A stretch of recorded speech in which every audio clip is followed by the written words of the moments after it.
नमस्कार साथियों, उज्जवल क्लासेस के ऑनलाइन प्लेटफॉर्म पर आप सभी का हार्दिक स्वागत। आज अपन बात करेंगे यहाँ पर राजस्थान हाई कोर्ट एलडीसी इस एग्जाम के लिए राजस्थान भूगोल के टॉप 25 क्वेश्चनों की बात करेंगे व्याख्या सहित। और आज की जो अपनी क्लास है पार्ट नंबर 1। दोस्तों अब होगी एलडीसी परीक्षा पार, तो जुड़े उज्जवल क्लासेस के यूट्यूब चैनल के साथ। ठीक है, ये जो क्वेश्चन है आज के टॉप 25 क्वेश्चन, ये आपके सभी प्रतियोगिता परीक्षाओं के लिए महत्वपूर्ण साबित होंगे, जैसे बीएसटीसी, पीटीटी और एग्रीकल्चर सुपरवाइजर राजस्थान पुलिस अन्य प्रतियोगिताओं परीक्षाओं के लिए भी महत्वपूर्ण साबित होंगे। देखेंगे सही करने की हिम्मत उन्हीं में आती है, सही करने की हिम्मत उन्हीं में आती है जो गलती करने से नहीं डरते हैं, जो गलती करने से नहीं डरते हैं। इसी मोटिवेशनल लाइन के साथ आज अपन बात करेंगे 25 क्वेश्चनों की। और आज का पहला क्वेश्चन आपकी मोबाइल स्क्रीन पर देखेंगे। आज का फर्स्ट क्वेश्चन,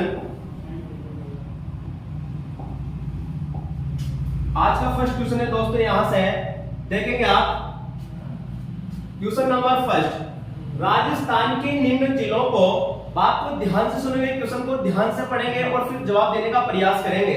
राजस्थान के निम्न जिलों को पूर्व से पश्चिम की ओर सही क्रम में व्यवस्थित कीजिए। ठीक ना, व्यवस्थित करना है। यहाँ पर आपको जो राजस्थान के 4 जिले दे रखे हैं उनका पूर्व से पश्चिम की ओर आपको क्रमांक देना है। ठीक है, किस तरह से जमे हुए हैं देखेंगे आप।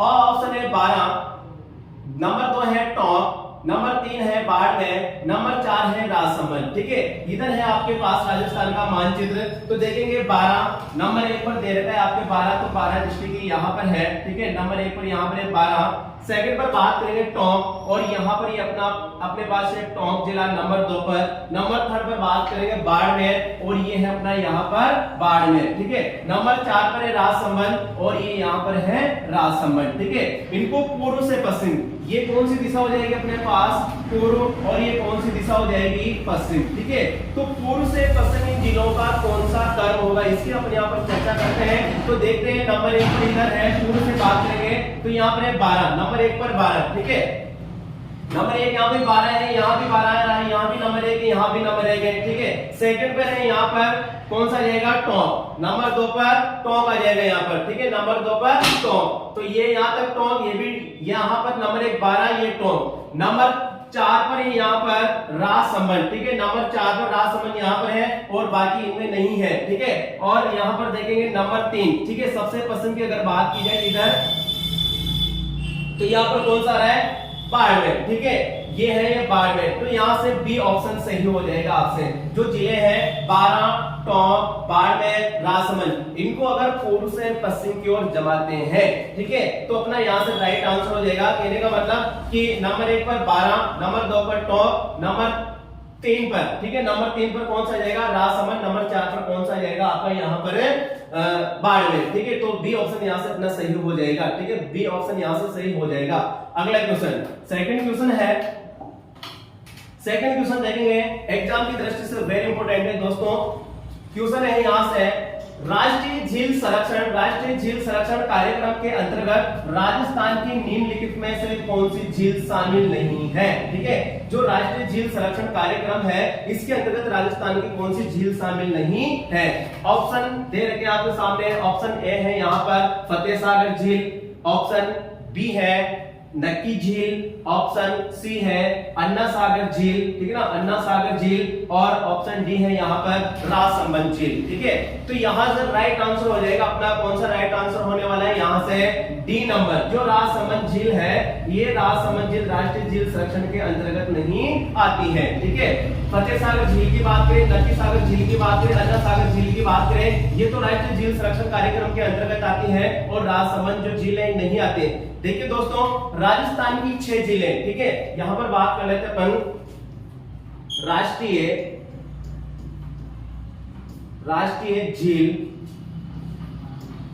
झील संरक्षण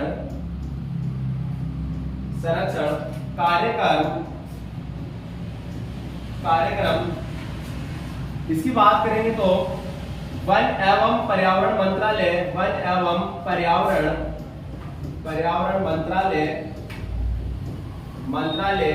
भारत सरकार द्वारा जून 2001 से ये जो कार्यक्रम है, इस कार्यक्रम की शुरुआत की गई थी और इसके अंतर्गत राजस्थान की 6 जिले आते हैं। कितने जिले आते हैं इसके अंतर्गत? राजस्थान की 6 जिले शामिल हैं। देखते हैं कौन कौन सी 6 जिले हैं। यहाँ पर बात करेंगे अपन फतेह सागर झील के बाद में नक्की झील की बात करेंगे, नक्की झील, अन्ना सागर झील, ठीक है ना, पिछोला झील,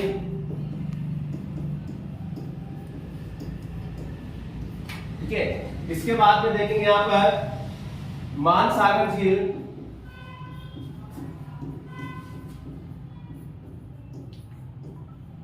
ठीक है। राजस्थानी कितने जिलों को? 6 जिलों को इसके अंतर्गत शामिल किया गया है। 6 जिले कौन कौन से अपन यहाँ पर चर्चा करें, यहाँ पर अपन तो, और लास्ट में नंबर 6 बचे अपने पास पुष्कर झील, ठीक है। नंबर 6 बचे अपने पास पुष्कर झील। ये 6 जिले राजस्थान की किसके अंतर्गत है? राष्ट्रीय झील कार्यक्रम के अंतर्गत राजस्थान की 6 जिले आते हैं। तो यहाँ से राइट आंसर हो जाएगा अपना डी ऑप्शन सही हो जाएगा, ठीक है। नंबर 3 क्वेश्चन की बात करेंगे अपन यहाँ पर। 3rd क्वेश्चन अपना यहाँ से क्वेश्चन नंबर 3, निम्नलिखित को सुमेलित कीजिए, ठीक है।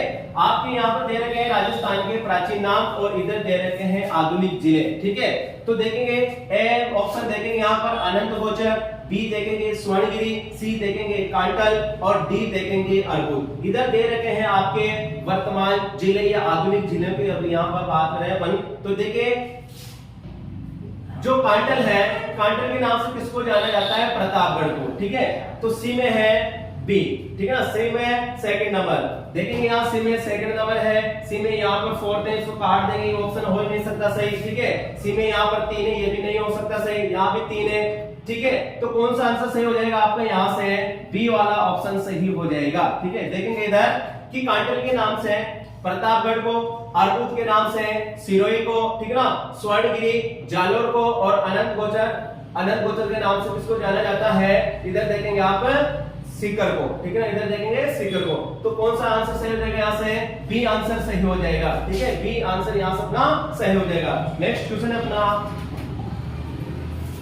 देखेंगे नेक्स्ट क्वेश्चन है, ये भी एग्जाम की दृष्टि से वेरी इंपॉर्टेंट है दोस्तों। ये वही क्वेश्चन है जो पिछले एग्जाम के अंतर्गत आरपीएससी और अधीनस्थ बोर्ड के द्वारा एग्जाम में पूछे गए हैं और पूछे ही जाते हैं। आगे के एग्जाम में भी आपको यही क्वेश्चन देखने को मिलेंगे आपके क्वेश्चन पेपर के अंतर्गत, ठीक है। यहाँ से 4th नंबर क्वेश्चन है, राजस्थान का पूर्व से पश्चिम एवं उत्तर से दक्षिण विस्तार का क्रम है, ठीक है। क्रम से की बात करेंगे, कौन सा क्रम है, ठीक है। तो देखेंगे उत्तर से दक्षिण और पूर्व से पश्चिम, लेकिन यहाँ पर क्या लिखा हुआ है? कर्म लिखा हुआ है, ठीक है। तो यहाँ से सबसे पहले बात करेंगे पूर्व पश्चिम और फिर उत्तर दक्षिण की बात करेंगे। क्वेश्चन को सही पढ़ना है, क्वेश्चन किस प्रकार पूछा गया है, ठीक है। इधर देखेंगे आप कि ये उत्तर दिशा है, ये दक्षिण दिशा है, ये पूर्व दिशा है और ये पश्चिम दिशा है, ठीक है। अब उत्तर से दक्षिण, ठीक है ना, उत्तर से दक्षिण की लंबाई कितनी है? 826 किलोमीटर। उत्तर से दक्षिण कितनी है? 826 किलोमीटर, ठीक है। पूर्व से पश्चिम, ठीक है, पूर्व से पश्चिम कितनी है? 869 किलोमीटर। कितनी है? 869 किलोमीटर, ठीक है। अगर दोनों में अंतराल की बात की जाए कि उत्तर से दक्षिण और पूर्व से पश्चिम की लंबाई और चौड़ाई में कितने किलोमीटर का अंतर है, तो 43 किलोमीटर का अंतर। कितने किलोमीटर का अंतर है? 43 किलोमीटर का अंतर माना जाता है। तो आप देखेंगे क्वेश्चन को समझेंगे आप, पूर्व से पश्चिम, पूर्व से पश्चिम कितनी है? 869। देखेंगे इसमें 869 कहां पर है? यहां पर 869, ठीक है। और यहाँ पर क्या देगा? फिर उत्तर से दक्षिण, उत्तर से दक्षिण कितनी है? 826 किलोमीटर। कितनी है? 826 किलोमीटर। तो यहाँ से अपना डी वाला आंसर सही हो जाएगा। डी आंसर है ये सही हो जाएगा, ऑप्शन नंबर डी, 869 से 826। दोस्तों आपकी जानकारी के लिए बता दें कि राजस्थान से होकर 2 विकर्ण गुजरते हैं, ठीक है ना। ये भी एग्जाम में क्वेश्चन पूछा जाता है कि राजस्थान से 2 विकर्ण होकर गुजरते हैं, इनकी लंबाई और चौड़ाई कितनी है, ठीक है। तो उन दोनों विकर्णों की जो अपन यहाँ पर चर्चा कर लेते हैं कि कौन कौन से 2 विकर्ण है। देखेंगे आप कि यहाँ से, ठीक है, ऐसे और ऐसे इस प्रकार 2 विकर्ण डाले गए हैं। ये है उत्तर और ये है पश्चिम, ठीक है। तो हो जाएगा उत्तर पश्चिम, ठीक है, उत्तर पश्चिम। यहां से इधर बात करेंगे दक्षिण पूर्व, ठीक है, दक्षिण पूर्व। ये जो विकर्ण है इसकी लंबाई है 850 किलोमीटर। कितनी है? 850 किलोमीटर।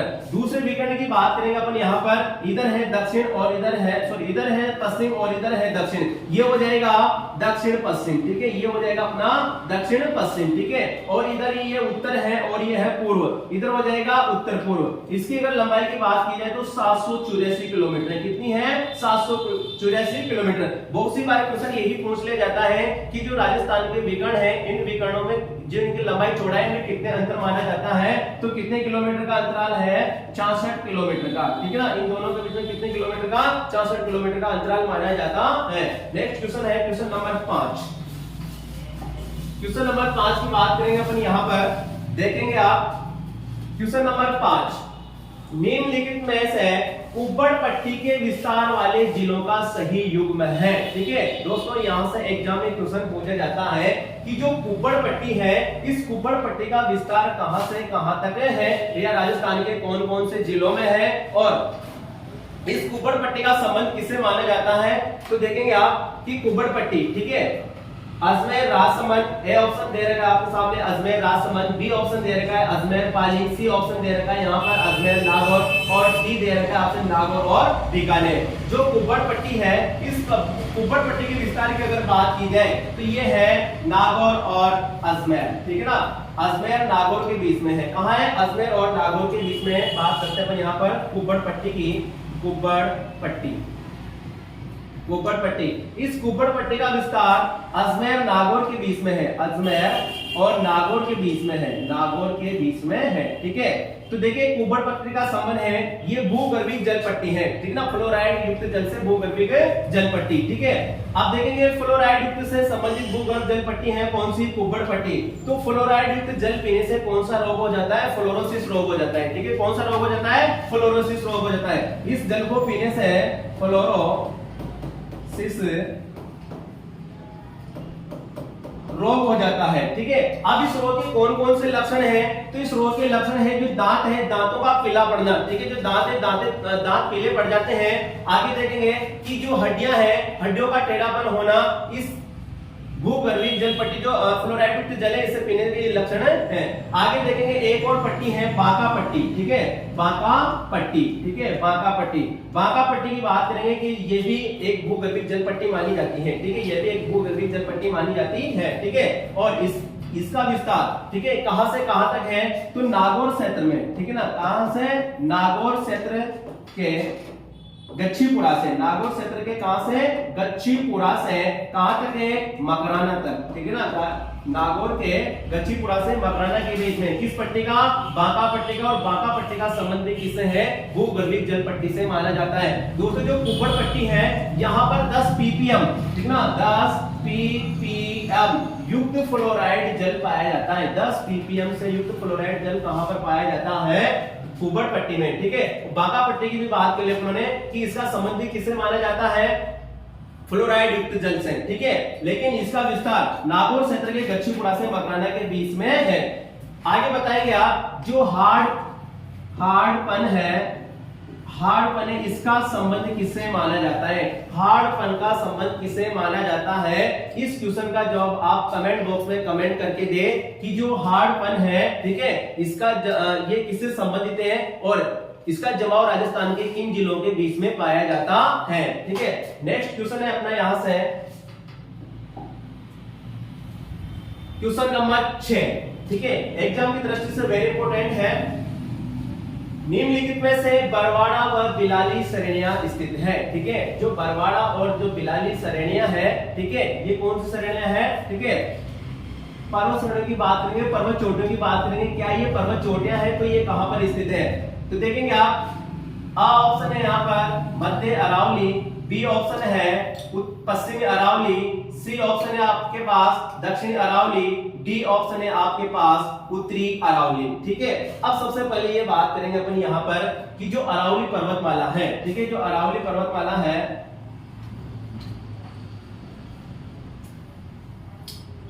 ये जो अरावली पर्वतमाला है, इस अरावली पर्वतमाला को अध्ययन की दृष्टि से 3 भागों में बांटा गया है। कितने भागों में बांटा गया है? 3 भागों में बांटा गया है। नंबर 1 की बात करेंगे अपन यहाँ पर उत्तरी अरावली, उत्तरी अरावली। नंबर 2 है मध्य अरावली, मध्य अरावली, ठीक है। नंबर 3 है यहाँ पर दक्षिणी अरावली, दक्षिणी अरावली, ठीक है। आप देखेंगे बरवाड़ा और बिलाली की अगर बात की जाए कि बरवाड़ा और बिलाली जो श्रेणियां हैं ये किस अरावली का पार्ट मानी जाती हैं, तो देखिए बरवाड़ा की बात करेंगे तो जयपुर में है। जो बरवाड़ा है ये जयपुर वाली चोटी है और बिलाली है अलवर वाली, ठीक है ना, जयपुर और अलवर। आप देखेंगे जयपुर और अलवर को किसके अंतर्गत शामिल किया जाता है? कहने का मतलब ये है कि अरावली के कौन से भाग के अंतर्गत इनको शामिल किया जाता है, तो ये है उत्तरी अरावली की, ठीक है। उत्तरी अरावली की, उत्तरी अरावली के अंतर्गत जयपुर और अलवर को कहां पर किसके अंतर्गत शामिल किया जाता है? उत्तरी अरावली के अंतर्गत शामिल किया जाता है, ठीक है। और उत्तरी अरावली के विस्तार की अगर बात की जाए कि इसका विस्तार कहां से कहां तक है, ठीक है, तो जो उत्तरी अरावली है इस उत्तरी अरावली का विस्तार सांबर झील जयपुर से, ठीक है ना, सांबर झील जयपुर से इसका विस्तार कहां से कहां तक है? सांबर झील जयपुर से इसका विस्तार है खेतड़ी झुंझुनू तक, ठीक है। मध्यवर्ती अरावली की अगर बात की जाए कि मध्यवर्ती अरावली का विस्तार कहां से कहां तक है, तो देखिए सांबर झील जयपुर से कहां तक बात करेंगे? राजसमंद तक, ठीक है। कहां तक?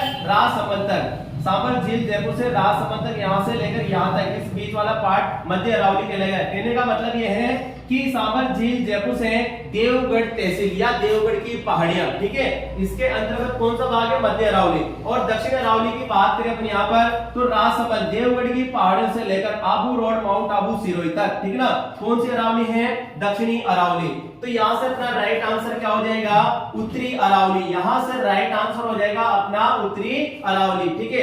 देखेंगे उत्तरी अरावली की सबसे ऊंची चोटी कौन सी मानी जाती है? रघुनाथगढ़ मानी जाती है। कौन सी मानी जाती है? रघुनाथगढ़ मानी जाती है। दक्षिणी अरावली की सबसे ऊंची चोटी कौन सी है? गुरु शिखर है। दक्षिणी अरावली की सबसे ऊंची चोटी कौन सी है? गुरु शिखर है। आप कमेंट करके बताइए कि मध्य अरावली की सबसे ऊंची चोटी कौन सी है? मध्य अरावली की सबसे ऊंची चोटी कौन सी है? कमेंट करके बताइए आपकी मध्य अरावली की सबसे ऊंची चोटी कौन सी है, ठीक है। चलते हैं next question, question number 7। Question number 7 है राजस्थान का कौन सा क्षेत्र स्टेपी जलवायु प्रदेश के अंतर्गत आता है? बात को ध्यान से सुनेंगे, यहाँ पर दे रखा है स्टेपी, ठीक है, कि राजस्थान का कौन सा क्षेत्र स्टेपी जलवायु प्रदेश के अंतर्गत आता है। देखेंगे आप ऑप्शन देखेंगे सबसे पहले यहाँ से ए ऑप्शन दे रखा है आपके सामने उदयपुर, डूंगरपुर, ठीक है, देख लेते हैं। बी ऑप्शन है नागौर, सीकर, झुंझुनू। सी ऑप्शन यहाँ पर धौलपुर, करौली, सवाईमाधोपुर। और डी ऑप्शन यहाँ पर गंगानगर, बीकानेर और हनुमानगढ़, ठीक है। तो देखिए यहाँ से अगर बात करें अपन कि कौन सा राइट आंसर हो जाएगा स्टेपी जलवायु की अगर बात की जाए तो इस प्रकार की जलवायु नागौर, सीकर, झुंझुनू, ठीक है ना, नागौर, सीकर, झुंझुनू इन जिलों के अंतर्गत पाई जाती है। कौन सी? स्टेपी जलवायु, ठीक है। आगे देखेंगे अपन यहाँ पर ही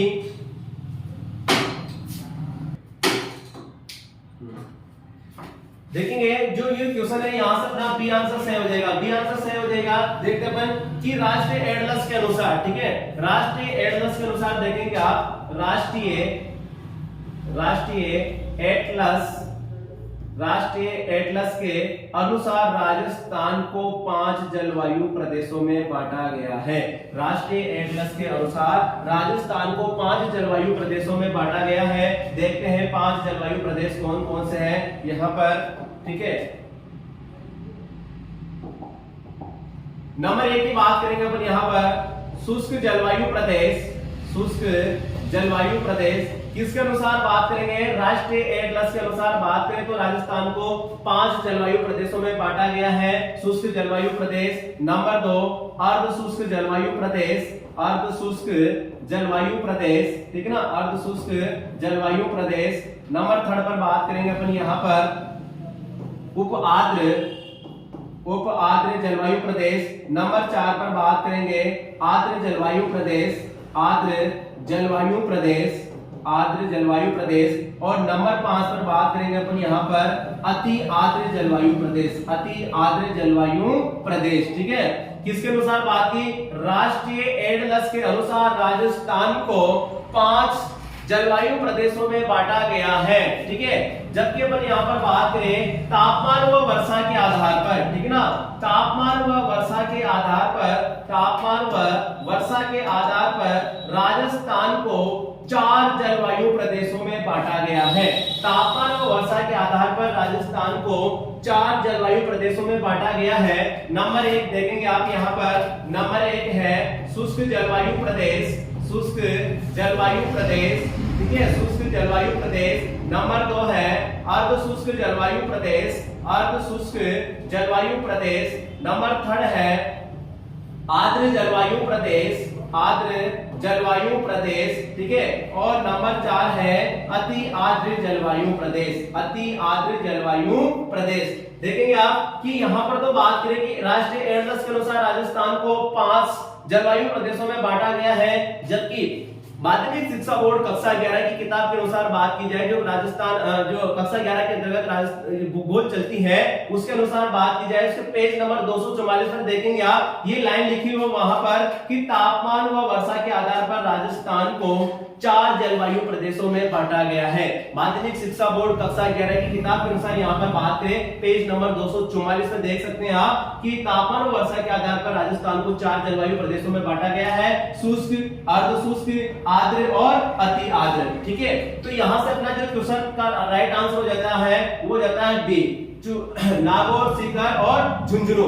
आप कमेंट करके बताएंगे कि सवाना तुल्य जलवायु, सवाना तुल्य जलवायु राजस्थान की किस जलवायु प्रदेश के अंतर्गत पाई जाती है? सवाना तुल्य जलवायु, सवाना तुल्य जलवायु, सवाना तुल्य जलवायु राजस्थान के किस जलवायु प्रदेश के अंतर्गत पाई जाती है? सवाना तुल्य जलवायु राजस्थान के किस भौतिक प्रदेश के अंतर्गत पाए जाते हैं? इस क्वेश्चन का जवाब आप कमेंट करके देंगे, ठीक है। नेक्स्ट क्वेश्चन है क्वेश्चन नंबर 8, चंबल नदी पर बने बांधों का राजस्थान में सही कर्म, ठीक है। जो चंबल नदी है, चंबल नदी के राजस्थान के संदर्भ में कौन कौन से बांध बंधे हुए उनका सही कर्म है, ठीक है। ऑप्शन देखेंगे आप, कोटा बैराज, ठीक है। बी नंबर 2 देखेंगे आप गांधी सागर, नंबर 3 देखेंगे जवाहर सागर, नंबर 4 देखेंगे राणा प्रताप सागर।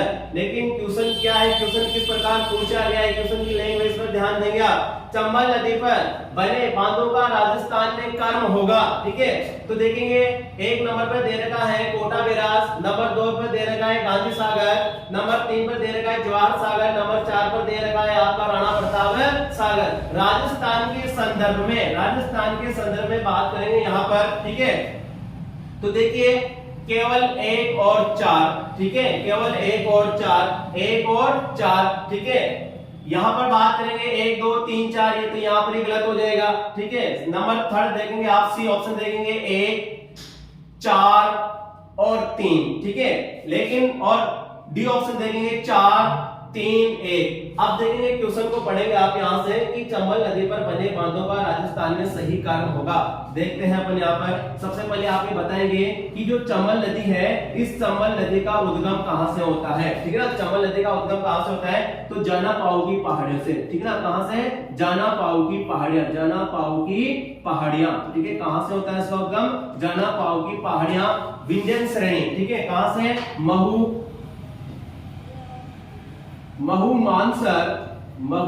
मानसर मध्य प्रदेश से, महू मानसर मध्य प्रदेश से इस नदी का उद्गम होता है। किस नदी का? चंबल नदी का, ठीक है। चंबल नदी का यहाँ से उद्गम होता है। उद्गम होने के बाद, ठीक है, कहां पर प्रवेश करती है? चौरासीगढ़ चित्तौड़ से राजस्थान में प्रवेश करती है, ठीक है। चौरासीगढ़ चित्तौड़ से राजस्थान में प्रवेश करती है, ठीक है।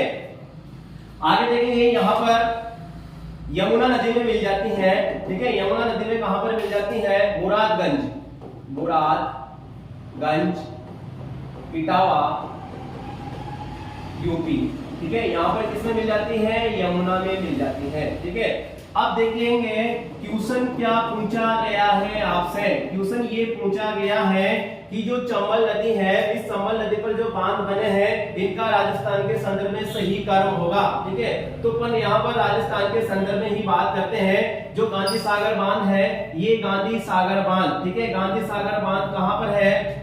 मध्य प्रदेश में है, ठीक है ना। मंदसौर मध्य प्रदेश में, मंदसौर मध्य प्रदेश में, मानपुरा खानपुरा, ठीक है ना, मानपुरा खानपुरा तहसीलों के बीच में है, ठीक है। तो जो गांधी सागर बांध है ये तो कहां पर हो जाएगा, गांधी सागर बांध एमपी में है, ठीक है। ये कौन सा बांध हो जाएगा, गांधी सागर, ठीक है।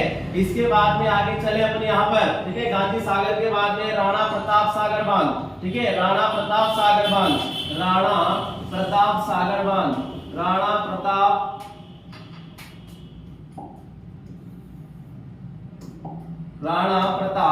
सागर बांध, राणा प्रताप सागर बांध कहां पर है, राउत भाटा चित्तौड़, राउत भाटा चित्तौड़, ठीक है ना, राउत भाटा चित्तौड़, ठीक है। आगे देखेंगे आप, अगला बांध है यहाँ पर जवाहर सागर बांध, ठीक है। कौन सा बांध है, जवाहर सागर बांध, जवाहर सागर बांध, ठीक है, जवाहर सागर बांध बोरावास, ठीक है ना, बोरावास, ठीक है ना, कोटा बूंदी की सीमा पर है, कोटा बूंदी की सीमा पर, कोटा बूंदी की सीमा पर ये बांध बंधा हुआ है। आगे देखेंगे, ठीक है, आगे यहाँ पर देखते हैं अपन कोटा बैराज, ठीक है, कोटा बैराज, कोटा बैराज, अगला बांध है कोटा बैराज कोटा, ठीक है। अब देखेंगे क्वेश्चन क्या है कि राजस्थान के जो राजस्थान में जो बांध बने हुए चंबल नदी पर, इनका कारण क्या है, ठीक है। तो जो गांधी सागर है ये तो है एमपी में है, ठीक है। राजस्थान के संदर्भ में देखेंगे पहला बांध कौन सा रहेगा, राणा प्रताप सागर, तो नंबर सबसे पहले नंबर 4 आएगा, ठीक है। देखेंगे इसमें नंबर 4 यहाँ भी नहीं है, यहाँ भी नहीं है, यहाँ भी नहीं है, यहाँ पर नंबर 4, नंबर 4 के बाद में जाएगा जवाहर सागर, इधर देखेंगे जवाहर सागर 3 नंबर पे है, यहाँ पर आ रहा है आपका 3 नंबर, ठीक है। कोटा बैराज दे रखा आपका 1 नंबर पर, ठीक है, कोटा बैराज है 1 नंबर पर, तो यहाँ से डी ऑप्शन सही हो जाएगा आपका, ठीक है, डी ऑप्शन सही हो जाएगा, राणा प्रताप सागर, जवाहर सागर और कोटा बैराज, ठीक है। आप कमेंट करके बताएंगे कि चंबल नदी राजस्थान में कहां से प्रवेश करती है, चंबल नदी राजस्थान में कहां से प्रवेश करते हैं, कमेंट करके बताएंगे कि चंबल नदी राजस्थान में कहां से प्रवेश करती है। नेक्स्ट क्वेश्चन, नेक्स्ट क्वेश्चन यहां से क्वेश्चन नंबर 9, मेरवाड़ा पहाड़ियां निम्नलिखित में से भौतिक उप इकाइयों के मध्य उप विभाजन है, ठीक है। जो मेरवाड़ा की पहाड़ियां हैं, ये मेरवाड़ा की पहाड़े किस भौतिक उप इकाइयों के मध्य उप विभाजन का कार्य करती है, ठीक है। तो ऑप्शन ए ऑप्शन देखेंगे, मेवाड़ मारवाड़, बी है मेवाड़ मेरवाड़ा, ठीक है, सी ऑप्शन है मेवाड़ हाड़ौती और डी ऑप्शन है मेवाड़ मेवात, ठीक है। तो जो मेरवाड़ा की पहाड़ियां हैं, ये मेरवाड़ा की पहाड़ियां मेवाड़ और मारवाड़ के मध्य है, ठीक है ना, मेवाड़ और मारवाड़ के मध्य है। मेवाड़ के पठार को, ठीक है ना, सॉरी, मेवाड़ के मैदान को मारवाड़ के पठार से अलग करने वाली पर्वत श्रेणियों को किस नाम से जाना जाता है, मेरवाड़ा की पहाड़ियों के नाम से जाना जाता है, ठीक है। मारवाड़ के मैदान को मेवाड़ के उच्च पठार, ठीक है ना, उच्च पठार से अलग करने वाली पर्वत श्रेणियों को किस नाम से जाना जाता है, मेरवाड़ा की पहाड़ियों के नाम से जाना जाता है, ठीक है। आगे देखेंगे यहां पर कि जो मेरवाड़ा की पहाड़ियां है, ये मेरवाड़ा की पहाड़ियां राजस्थान की किस भौतिक प्रदेश के अंतर्गत आती हैं, ठीक है, अरावली पर्वत के अंतर्गत और मध्यवर्ती अरावली के अंतर्गत आती है, ठीक है। आगे देखेंगे यहां पर, यहां से वह ऑप्शन सही हो जाएगा अपना क्वेश्चन नंबर नेक्स्ट है, निम्नलिखित में से कौन सा युग्म सुमेलित नहीं है, निम्नलिखित में से कौन सा युग्म सुमेलित नहीं है। आपके सामने 4 जिले हैं और इन 4 जिलों में से बताना है कि कौन सा जिला उससे संबंधित नहीं है। दोस्तों, आपने अभी तक हमारे YouTube चैनल को सब्सक्राइब नहीं किया हो तो सब्सक्राइब करें और बेल आइकन दबाना नहीं भूलें, ठीक है, और क्लास को अधिक से अधिक शेयर करें। देखेंगे आप यहाँ पे क्वेश्चन नंबर 10, ठीक है।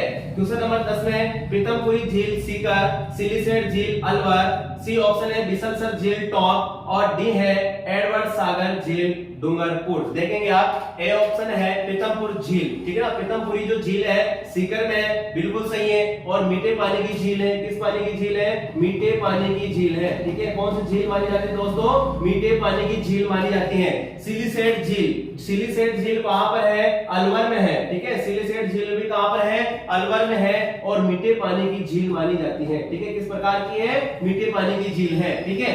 नंबर डी देखेंगे यहाँ पर एडवर्ड सागर, ठीक ना, एडवर्ड सागर झील है, ये डूंगरपुर में है और ये भी किस प्रकार की झील है, मीठे पानी की झील है। ऑप्शन सी देखेंगे आप यहाँ पर कि यहाँ पर लिखा हुआ है बिसलसर, ठीक है ना, बिसलसर झील, यहाँ पर लिखा हुआ है टॉप, ठीक है। जो बिसलसर झील है, बिसलसर झील है दोस्तों, ये है अजमेर के अंतर्गत, जो बिसलसर झील है ये है अजमेर के अंतर्गत, और इस झील का निर्माण विग्रहराज चतुर्थ ने करवाया था, विग्रहराज चतुर्थ ने इसका निर्माण करवाया था। जो बिसलसर झील है, ये बिसलसर झील कहां पर है, अजमेर में है, और इसका निर्माण विग्रहराज चतुर्थ ने कराया था। जबकि अगर टोंक की बात की जाए तो यहाँ पर बिसलपुर बांध है, ठीक है ना, टोंक की बात की जाए तो यहाँ पर बिसलपुर बांध है, जो राजस्थान की सबसे बड़ी पेयजल परियोजना मानी जाती है। आप कमेंट करके बताएंगे कि जो बिसलपुर बांध है ये किस नदी पर बनाया गया है, ठीक है, जो बिसलपुर बांध है ये बिसलपुर बांध किस नदी पर बनाया गया है। तो यहाँ से अपना राइट आंसर हो जाएगा सी ऑप्शन, ठीक है ना, सी राइट आंसर हो जाएगा दोस्तों, यहाँ से अपना राइट आंसर हो जाएगा सी वाला ऑप्शन यहाँ पर सही हो जाएगा। आज ही इस क्वेश्चन की अपनों क्लास में चर्चा की थी, ठीक है, आज ही अपनों ने क्लास में बनास नदी के बारे में चर्चा की थी। और साथ के साथ में ये भी कमेंट करके बताएंगे कि सवाई माधोपुर में बनास नदी पर कौन सा बांध बनाया गया है, ठीक है ना, बनास नदी पर सवाई माधोपुर में कौन सा बांध बना हुआ है। क्वेश्चन नंबर 11, क्वेश्चन नंबर 11 देखेंगे नए बैच प्रारंभ 10 मार्च 2023 से, ठीक है ना, उज्जवल क्लासेस लेके आया आपके लिए 10 मार्च 2023 से नए बैच ऑनलाइन एंड ऑफलाइन, ठीक है, ऑनलाइन और ऑफलाइन शिक्षक भर्ती परीक्षा, द्वितीय श्रेणी शिक्षक भर्ती परीक्षा का प्रथम प्रश्न पत्र, ठीक है, प्रथम प्रश्न पत्र के लिए बैच प्रारंभ होने वाले हैं 10 मार्च 2023 से 3 बजे से 7 बजे तक, ठीक है ना, 3 बजे से 7 बजे तक दोस्तों आपको ऑनलाइन क्लासेस भी मिलेगी, आपको ऑफलाइन क्लासेस भी मिलेगी। रजिस्ट्रेशन शुरू हो चुके हैं, दिए गए इन कॉन्टेक्ट नंबर पर आप फोन करके, ठीक है, आप अपना रजिस्ट्रेशन करा सकते हैं, ठीक है। द्वितीय प्रश्न पत्र की भी अगर बात की जाए तो हिंदी, संस्कृत, उर्दू, अंग्रेजी, ठीक है, साइंस, मैथ और एसएसटी सामाजिक अध्ययन, सामाजिक की इन सभी की सामाजिक विज्ञान सेकंड ग्रेड शिक्षक भर्ती के बेस प्रारंभ होने वाले हैं, ठीक है। तो आज ही रजिस्ट्रेशन करवाएं आप। क्वेश्चन नंबर 11 है अपना यहाँ पर, क्वेश्चन नंबर 11, निम्नलिखित में से किस नदी का उद्गम उत्तरी अरावली में, ठीक ना, उत्तरी अरावली में नहीं है, ठीक है। 4 नदियां दे रखी हैं, इन 4 नदियों में से बात करेंगे कि उत्तरी अरावली से किस नदी का उद्गम नहीं है, ठीक है। देखेंगे ऑप्शन देखेंगे आप, सावी नदी, बी है रूपारेल नदी, सी है रूपनगढ़ नदी और डी है कांतली नदी। तो यहां से अपना राइट आंसर हो जाएगा रूपनगढ़, ठीक है, रूपनगढ़ नदी, ठीक है। आप देखेंगे सावी नदी का उद्गम सेवर की पहाड़ियां, सावी नदी का उद्गम कहां से हो जाता है, सेवर की पहाड़ियों से। इस नदी का उद्गम कहां से होता है, सेवर की पहाड़ियों से, ठीक है ना, सेवर की पहाड़ियां कहां पर है, जयपुर में है, ठीक है ना, कहां पर है, जयपुर में है, ठीक है। रूपारेल नदी, रूपारेल नदी का उद्गम कहां से होता है, उदयनाथ, उदयनाथ की पहाड़ियां, उदयनाथ की पहाड़ियों से इस नदी का उद्गम होता है, ठीक है। देखेंगे कांतली नदी, खंडेला की पहाड़ियां, खंडेला की पहाड़ियां, खंडेला की पहाड़ियां, ठीक है, खंडेला की पहाड़ियां सीकर, सीकर, ठीक है, और ये है अलवर, ठीक है। अब आप बताएंगे कि रूपनगढ़ नदी का उद्गम कहां से होता है, रूपनगढ़ नदी का उद्गम कहां से होता है, कमेंट करके बताएंगे आप। तो देखिए जो जयपुर है, जो अलवर है, जो सीकर है, ये किस अरावली के अंतर्गत है, उत्तरी अरावली के अंतर्गत आते हैं, ठीक है। तो नहीं है, रूपनगढ़ नदी का उद्गम यहां से नहीं होता है। आप कमेंट करके बताएंगे कि जो रूपनगढ़ नदी है, इस रूपनगढ़ नदी का उद्गम कहां से होता है। चले आगे, नेक्स्ट क्वेश्चन है क्वेश्चन नंबर 12, निम्नलिखित में से किस वन्य जीव अभ्यारण्य को जलचरों की बस्ती की संज्ञा दी गई है। एग्जाम की दृष्टि से वेरी इंपॉर्टेंट क्वेश्चन है कि कौन सा अभ्यारण्य है जिसको जलचरों की बस्ती की संज्ञा दी गई है। ऑप्शन यहाँ पर शेरगढ़, ठीक है, शेरगढ़ अभ्यारण्य, बी है जवाहर सागर, सी है जयसमंद और डी है सीता माता, ठीक है। तो यहाँ से अपना राइट आंसर हो जाएगा सी जयसमंद, ठीक है ना, जयसमंद यहाँ से अपना राइट आंसर हो जाएगा। अगला नेक्स्ट क्वेश्चन है यहाँ पर क्वेश्चन नंबर 13, निम्नलिखित में से असुमेलित युग्म है। असुमेलित युग्म की बात करेंगे यहाँ पर। ए ऑप्शन देखेंगे राज्य वृक्ष खेजड़ी, बी देखेंगे आप राज्य पुष्प रोहिड़ा, सी देखेंगे राज्य पक्षी गोडावण और डी देखेंगे आप यहाँ पर राज्य पशुधन चिंकारा। ठीक है, तो यहाँ से अपना डी आंसर सही होने वाला है, डी आंसर। ठीक है, डी आंसर सही हो जाएगा, क्योंकि यहाँ पर देखेंगे आप असुमेलित की बात करेंगे तो जो राज्य पशुधन है ये किसको माना जाता है, उनको माना जाता है। किसको माना जाता है, उनको माना जाता है। जबकि चिंकारा की अगर बात की जाए तो ये है राज्य वन्य जीव श्रेणी का, राज्य वन्य जीव श्रेणी का। ठीक है ना, राज्य वन्य जीव श्रेणी का माना जाता है। ठीक है ना, राज्य वन्य श्रेणी का जीव माना जाता है। और पशुधन की अगर बात की जाए तो ऊंट को माना जाता है। ठीक है, जो राज्य वृक्ष है खेजड़ी, इसको कब घोषित किया गया था, 31 अक्टूबर 1983 को। 31 अक्टूबर 1983 को। रोहिड़ा को राज्य पुष्प घोषित कब किया गया था, 31 अक्टूबर 1983 को। 31 अक्टूबर 1983 को। राज्य पक्षी गोडाउन की अगर बात की जाए तो इसको कब घोषित किया गया था, 1981 को। कब किया गया था, 1981 को। और जो राज्य पशु है पशु वन्य जीव श्रेणी का चिंकारा, इसको कब घोषित किया गया था। ठीक है ना, इसको कब घोषित किया गया था, तो इसको कब घोषित किया गया था, इसमें फटाफट आंसर बताएंगे आप। 1981 में। इसको भी कब घोषित किया था, 1981 में। ठीक है, और ऊंट को राज्य पशुधन की श्रेणी की अधिसूचना कब जारी की गई थी, ये कमेंट करके बताएंगे आप। नेक्स्ट क्वेश्चन रहेगा यहां से क्वेश्चन नंबर 14। ठीक है, राजस्थान में ऑपरेशन खेजड़ा कब चलाया गया था। जो ऑपरेशन खेजड़ा कार्यक्रम है ये कब चलाया गया था। ठीक है, ऑप्शन है 1981, बी है 1991, सी है 1986, डी है 2001। ऑपरेशन खेजड़ा कार्यक्रम, ऑपरेशन खेजड़ा कार्यक्रम। ठीक है, तो ऑपरेशन खेजड़ा कार्यक्रम कब चलाया गया था, 1991 से। कब चलाया गया था, 1991 से चलाया गया था। कब चलाया गया था, 1991 से चलाया गया था। और इस ऑपरेशन खेजड़ा कार्यक्रम का प्रमुख उद्देश्य क्या था, मरुस्थलीकरण को रोकना और इसी क्षेत्र के अंतर्गत वृक्षारोपण करना। और इस कार्यक्रम के अंतर्गत, ठीक है, सबसे ज्यादा खेजड़ी वृक्ष लगाए गए, खेजड़ी के वृक्ष यहाँ पर लगाए गए। जबकि आप बताएंगे कि रूप पहला कार्यक्रम, ठीक है, रूप पहला कार्यक्रम, इसकी शुरुआत राजस्थान में कहां से की गई थी, कब की गई थी। ठीक है, रूप पहला कार्यक्रम की शुरुआत राजस्थान में कहां से की गई थी और कब की गई थी, इसका आप जवाब देंगे कमेंट बॉक्स के अंतर्गत। ठीक है, नेक्स्ट क्वेश्चन है क्वेश्चन नंबर 15। क्वेश्चन नंबर 16 देखेंगे आप।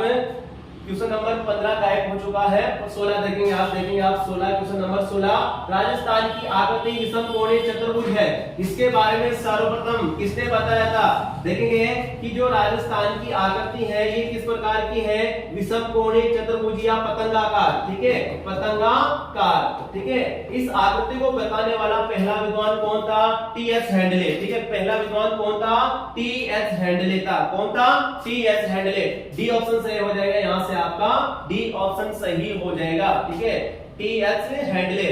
जबकि कर्नल जेम्स टोड की अगर बात की जाए यहाँ पर, तो कर्नल जेम्स टोड को घोड़े वाले बाबा के नाम से जाना जाता है। किस नाम से, घोड़े वाले बाबा। ठीक है ना, घोड़े वाले बाबा। ठीक है, घोड़े वाले बाबा कौन है, कर्नल जेम्स टोड। ठीक है, इन्हीं को कहा जाता है राजस्थान इतिहास का पितामह, राजस्थान इतिहास का पितामह, राजस्थान इतिहास का पितामह। इनको कहा जाता है राजस्थान इतिहास का पितामह। देखेंगे एच.एम. सक्सेना की अगर बात की जाए तो हरिमोहन सक्सेना। ठीक है ना, इनका पूरा नाम है हरिमोहन सक्सेना। इन्होंने वर्तमान राजस्थान को 4 भौतिक प्रदेशों में बांटा था। जो वर्तमान राजस्थान के जो भौतिक प्रदेश का वर्गीकरण है ये किनके द्वारा दिया गया था, एच.एम. सक्सेना के द्वारा दिया गया था। यहाँ पर देखेंगे, बात करेंगे आप वीसी मिश्रा। ठीक है, वीसी मिश्रा की अगर बात की जाए तो देखेंगे दोस्तों, वीसी मिश्रा ने राजस्थान को सर्वप्रथम, ठीक है ना, राजस्थान को सर्वप्रथम कितने भौतिक प्रदेशों में बांटा था, 7 में। कितने भौतिक प्रदेशों में बांटा था, 7 में बांटा था। और किस पुस्तक के अंतर्गत बांटा था, ये आप कमेंट करके बताएंगे कि किस पुस्तक के अंतर्गत इन्होंने राजस्थान को सर्वप्रथम 7 भौतिक प्रदेशों में बांटा था। ठीक है, कमेंट करके बताएंगे किस पुस्तक के अंतर्गत। नेक्स्ट क्वेश्चन रहेगा अपना यहाँ से क्वेश्चन नंबर 17, राजस्थान के पहले सारा संरक्षण केंद्र के रूप में किस बांध को विकसित किया जाएगा। एग्जाम की दृष्टि से वेरी इंपॉर्टेंट है, चाहे एग्जाम राजस्थान पुलिस का हो, चाहे एलडीसी हाई कोर्ट हो, चाहे बीएसटीसी हो, चाहे अन्य प्रतियोगिताएं परीक्षाएं हो, यहाँ से ये क्वेश्चन पूछा ही जाएगा। क्वेश्चन है राजस्थान के पहले सारस संरक्षण केंद्र के रूप में किस बांध को विकसित किया जाएगा? ए ऑप्शन है दोस्तों बारेटा बांध जो भरतपुर का है, ठीक है, भरतपुर में है, जवाई बांध पाली में है, बरदा बांध बूंदी में है, जाकम बांध प्रतापगढ़ में है, ठीक है। तो यहां से अपना राइट आंसर क्या हो जाएगा? यहां से हो जाएगा अपना राइट आंसर सी नंबर, बरदा बांध बूंदी। जी हां, आपने सही सुना, बरदा बांध बूंदी राजस्थान का जो पहला सारस संरक्षण केंद्र इस बांध के अंतर्गत विकसित किया जाएगा, बूंदी, ठीक है ना, बरदा बांध बूंदी, ठीक है। देखेंगे आप डी ऑप्शन दे देगा यहाँ पर जाकम बांध। राजस्थान का सबसे ऊंचा बांध है कौन सा? जाकम बांध। राजस्थान का सबसे ऊंचा बांध कौन सा है? जाकम बांध। जबकि राजस्थान का सबसे लंबा बांध, जबकि राजस्थान का सबसे लंबा बांध कौन सा है? राजस्थान का सबसे लंबा बांध कमेंट करके बताएंगे आप, ठीक है। राजस्थान का सबसे लंबा बांध कौन सा है? ठीक है, कमेंट करके बताएंगे राजस्थान का सबसे लंबा बांध कौन सा है। चले आगे, नेक्स्ट क्वेश्चन है यहाँ पर क्वेश्चन नंबर 18, ठीक है, क्वेश्चन नंबर 18 देखेंगे। पश्चिम भारत की यात्रा, ठीक है ना, पश्चिम भारत की यात्रा नामक पुस्तक किस विद्वान की है? ठीक है ना, पश्चिम भारत की यात्रा ये जो पुस्तक लिखी हुई है ये पुस्तक किस विद्वान की है? ऑप्शन देखेंगे आप, ऑप्शन ए है कर्नल जेम्स टॉड, बी है कवि श्यामल दास, सी है हीराचंद ओझा, डी है गोपीनाथ शर्मा। जो पश्चिम भारत की यात्रा है ये पश्चिम भारत की यात्रा, ठीक है, किसकी है? कर्नल जेम्स टॉड की, ठीक है, किसकी है? कर्नल जेम्स टॉड की। देखेंगे कर्नल जेम्स टॉड का जन्म, ठीक है, कर्नल जेम्स टॉड का जन्म कब हुआ था? 20 मार्च, कब हुआ था? 20 मार्च 1982 ईस्वी को, ठीक ना, कब हुआ था? 20 मार्च 1782 को। आगे देखेंगे आप यहाँ पर जन्म स्थान की अगर बात की जाए तो लिंगटन शहर, लिंगटन शहर, ठीक है ना, स्कॉटलैंड इंग्लैंड, ठीक है ना, स्कॉटलैंड इंग्लैंड में इनका जन्म हुआ, ठीक है। मृत्यु की अगर बात की जाए कि इनकी मृत्यु कब हुई थी? इनकी मृत्यु हुई थी दोस्तों 1835 में, ठीक है। इनको किस नाम से जाना जाता है? घोड़े वाले बाबा के नाम से जाना जाता है, घोड़े वाले बाबा के नाम से जाना जाता है, घोड़े वाले बाबा, ठीक है। इन्हीं को राजस्थान इतिहास का पितामह कहा जाता है, राजस्थान इतिहास का पितामह, ठीक है ना, राजस्थान इतिहास का पितामह, इन्हीं को क्या कहा जाता है? राजस्थान इतिहास का पितामह कहा जाता है, ठीक है। देखिए इनके द्वारा कौन कौन सी पुस्तकें लिखी गई थी? 2 पुस्तकें लिखी गई थी, the annals and antiquities of Rajasthan, पहली पुस्तक थी द एनाल्स, ठीक है, द एनाल्स एंड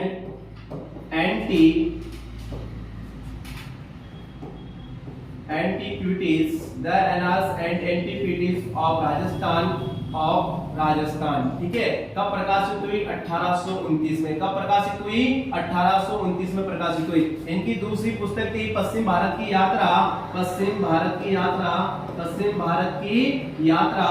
ये पश्चिम भारत की यात्रा कब प्रकाशित हुई थी? 1839 में, ठीक है ना, 1839 में। इनकी मृत्यु हुई थी 1835 में। 4 साल बाद में इनकी कौन सी पुस्तक प्रकाशित हुई? 1839 में पश्चिम भारत की यात्रा। देखिए जो the annals and antiquities of Rajasthan है ये पुस्तक इन्होंने अपने गुरु को समर्पित की थी, ठीक है। तो आप बताएंगे इनके गुरु का क्या नाम था? ठीक है, इनके गुरु का क्या नाम था? कर्नल जेम्स टॉड के गुरु का क्या नाम था? और ये पुस्तक है the annals and antiquities of Rajasthan. ये पुस्तक इन्होंने अपने गुरु को समर्पित की और इसी पुस्तक के अंतर्गत राजस्थान के लिए रायथान रजवाड़ा, ठीक है ना, रायथान रजवाड़ा शब्दों का प्रयोग किया गया इसी पुस्तक के अंतर्गत राजस्थान के लिए, ठीक है, इसी पुस्तक के अंतर्गत राजस्थान के लिए रायथान रजवाड़ा शब्दों का प्रयोग किया गया, ठीक है। देखेंगे दोस्तों यही जो पुस्तक है इनकी annals and antiquities of Rajasthan, ये इसको 2 भागों में प्रकाशित किया गया था। इसको कितने भागों में? इसको 2 भागों में प्रकाशित किया गया था, जिसका पहला भाग 1829 में प्रकाशित हुआ, जबकि इसका दूसरा भाग है ये 1832 में प्रकाशित हुआ था। इसका पहला भाग 1829 में प्रकाशित हुआ था, इसका दूसरा भाग 1832 में प्रकाशित हुआ था, ठीक है। अब आप कमेंट करके ये बताएंगे कि इसका जो प्रथम भाग प्रकाशित हुआ था, ठीक है, इस प्रथम भाग के अंतर्गत किसकी जानकारी मिलती है, ठीक है ना। इस प्रथम भाग के अंतर्गत किसकी जानकारी मिलती है। और जो कर्नल जेम्स टोड थे ये वापस इंग्लैंड जा रहे थे 1823 में, तो यहाँ से एक शिलालेख को लेकर गए थे, वो है मानमोरी का शिलालेख, ठीक है ना। कौन सा शिलालेख है, मानमोरी का शिलालेख, मानमोरी का शिलालेख। इस शिलालेख को अपने साथ लेकर ये जा रहे थे, तो वजन अधिक होने के कारण इन्होंने इस शिलालेख को समुद्र में फेंक दिया था, ठीक है। तो यहाँ से राइट आंसर हो जाएगा अपना यहाँ पर A option colonel James Tod, ठीक है।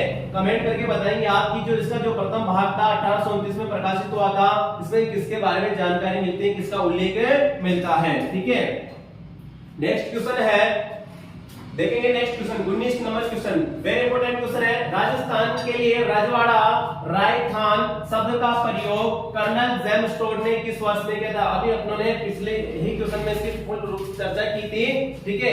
तो देखेंगे आप यहाँ पर कि कर्नल जेम्स टोड ने रजवाड़ा रायथान शब्द का प्रयोग, ठीक है ना, किस वर्ष में किया था, 1829 में। कब किया था, 1829 में। इनकी पुस्तक है the annals and antiquities of Rajasthan, ठीक है, the annals and antiquities of Rajasthan,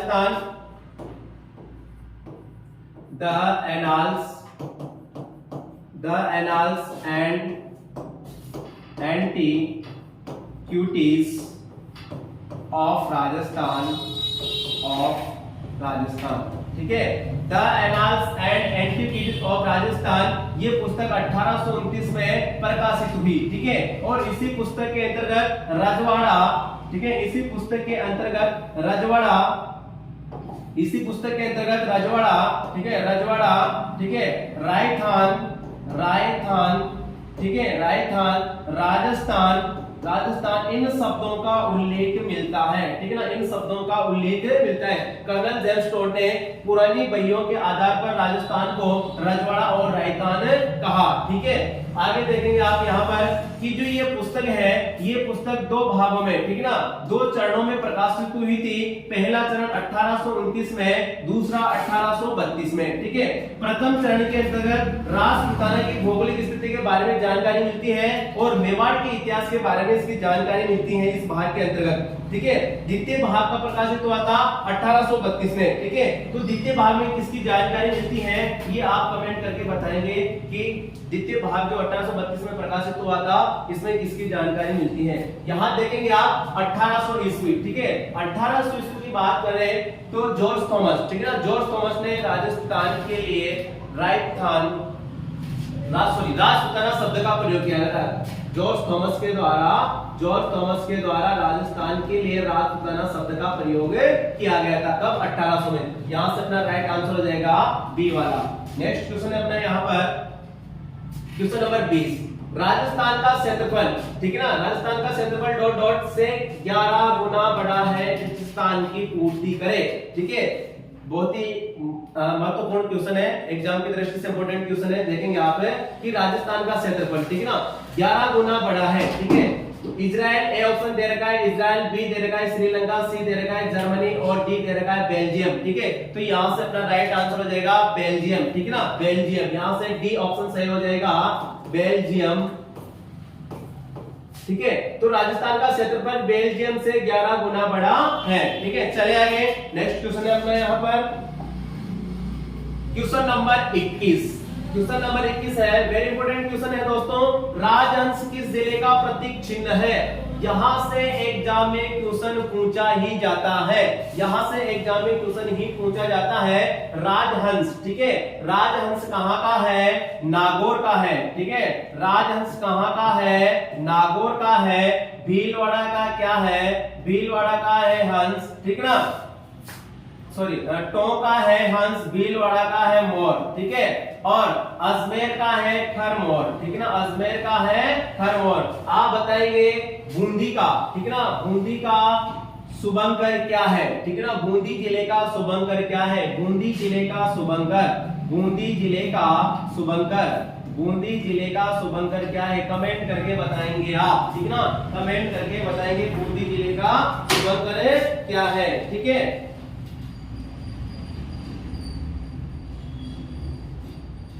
next question, अगला क्वेश्चन है अपना यहाँ पर क्वेश्चन नंबर 22।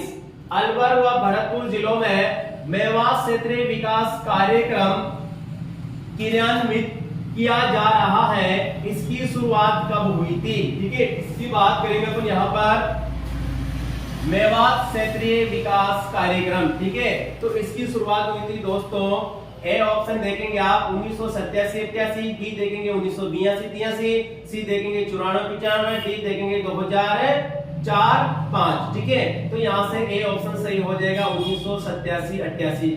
ठीक है, 1987-88। नेक्स्ट क्वेश्चन है question number 23, tropical of cancer. ठीक है ना, ट्रॉपिकल ऑफ कैंसर। ठीक है, निम्न में से क्या है? ठीक है, ट्रॉपिकल ऑफ कैंसर निम्न में से क्या है? ए ऑप्शन देखेंगे आप 23.5 डिग्री उत्तरी अक्षांश, 23.5 डिग्री दक्षिणी अक्षांश। ठीक ना, सी ऑप्शन है यहाँ पर कैंसर की रोकथाम का एक वैज्ञानिक उपकरण, और डी है रक्त संबंधी बीमारी। ठीक है, तो ट्रॉपिक ऑफ कैंसर के नाम से किसको जाना जाता है? 23.5 डिग्री उत्तरी अक्षांश कर्क रेखा को। ठीक है ना, कौन सी रेखा को? कर्क रेखा को किस नाम से जाना जाता है? ट्रॉपिक ऑफ कैंसर के नाम से इसको जाना जाता है। ए ऑप्शन यहाँ से सही होने वाला है अपना। ठीक है, नेक्स्ट क्वेश्चन है यहाँ पर 21 जून को। ठीक है ना, क्वेश्चन नंबर 24 है 21 जून को उत्तरी गोलार्ध में सबसे बड़ा दिन, ठीक है ना, तथा सबसे छोटी रात होती है पृथ्वी की, यह अवस्था क्या कहलाती है? 21 जून, जो 21 जून है, 21 जून को क्या होता है? सूर्य कर्क रेखा पर सीधा चमकता है। ठीक है ना, 21 जून को सूर्य कर्क रेखा पर सीधा चमकता है। ठीक है, ये जो कर्क रेखा है, इस कर्क रेखा पर सूर्य की सीधी किरणें 21 जून को सीधी पड़ती हैं। ठीक है, तो 21 जून उत्तरी गोलार्ध का सबसे बड़ा दिन, उत्तरी गोलार्ध का सबसे बड़ा दिन है, और सबसे छोटी रात भी कौन से? 21 जून को। लेकिन क्वेश्चन यहाँ ये पूछा गया है कि यह स्थिति क्या कहलाती है, यह अवस्था क्या कहलाती है? तो यह अवस्था क्या कहलाती है? ऑप्शन देखेंगे दक्षिणी आयनान, उत्तरी आयनान, विषुव और उपयुक्त सभी। दोस्तों उपयुक्त सभी ऑप्शन नहीं हो सकता यहाँ से। ठीक है, और विषुव भी नहीं हो सकता। इन दोनों में से देखना आपने भी कौन सा ऑप्शन सही है। ठीक है, जब सूर्य उत्तरी गोलार्ध में 21 जून को कर्क रेखा पर सीधा चमकता है, ठीक है, तो आपने पढ़ा होगा कि इसको कर्क संक्रांति के नाम से जाना जाता है। किस नाम से? कर्क संक्रांति के नाम से जाना जाता है। और ये जो अवस्था होती है, इसको उत्तरी आयनान के नाम से जाना जाता है। किस नाम से जाना जाता है? उत्तरी आयनान के नाम से जाना जाता है। देखेंगे आप यहाँ पर दक्षिणी आयनान की अगर बात की जाए तो 22 दिसंबर को, कब? 22 दिसंबर को जब सूर्य मकर रेखा पर सीधा चमकता है, ठीक है, किस गोलार्ध में? दक्षिणी गोलार्ध में। ठीक है ना, 22 दिसंबर को सूर्य जब मकर रेखा पर सीधा चमकता है, तो यह स्थिति तो कहलाएगी मकर संक्रांति, लेकिन अवस्था कहलाएगी दक्षिणी आयनान। ठीक है ना, अवस्था कौन सी कहलाएगी? दक्षिणी आयनान। ठीक है, तो देखिए आपसे यहाँ पर पूछा गया है उत्तरी गोलार्ध का, तो आंसर हो जाएगा उत्तरी आयनान। यदि आपसे क्वेश्चन पूछा जाता है दक्षिणी गोलार्ध का, तो दक्षिणी आयनान यहाँ पर सही हो जाता। देखेंगे सी ऑप्शन विषुव। ठीक है ना, विषुव किसे कहेंगे?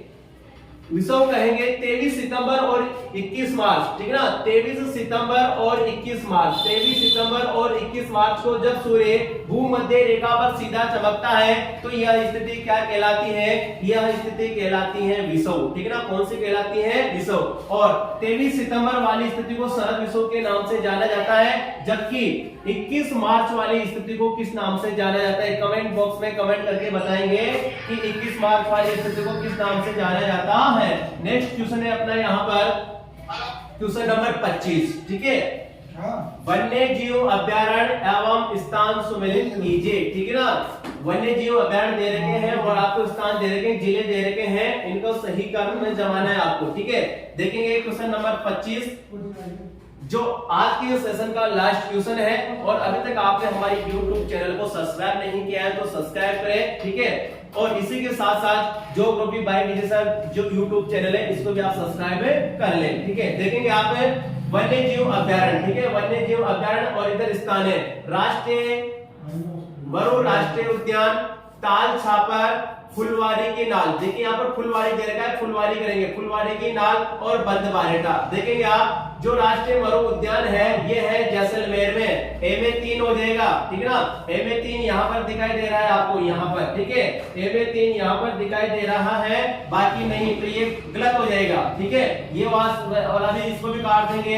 इसको भी काट देंगे और इसको भी काट देंगे, अपने आप सी ऑप्शन यहाँ पर सही हो जाएगा। सी ऑप्शन यहाँ पर सही हो जाएगा। देखेंगे ताल छापर चूरू, ठीक है ना, फुलवारी की नाल उदयपुर, बंदबारेटा भरतपुर। ठीक है, तो यहाँ से अपना राइट आंसर हो जाएगा सी। ठीक है, राइट आंसर हो जाएगा अपना यहाँ पर सी। ठीक है, तो दोस्तों आज के क्वेश्चन आपको कैसे लगे कमेंट बॉक्स में कमेंट करके बताएं। और आपको बता दें कि सोमवार से बीएसटीसी का स्पेशल गारंटेड बैच स्टार्ट हो रहा है अपने उज्जवल क्लासेस में। आज से रजिस्ट्रेशन प्रारंभ हो चुके हैं, रजिस्ट्रेशन करवाएं और आपको क्लास कैसे लगी कमेंट करके बताएं। और इस प्रकार की डेली आपको क्लास उपलब्ध होगी हमारे YouTube चैनल के माध्यम से। धन्यवाद।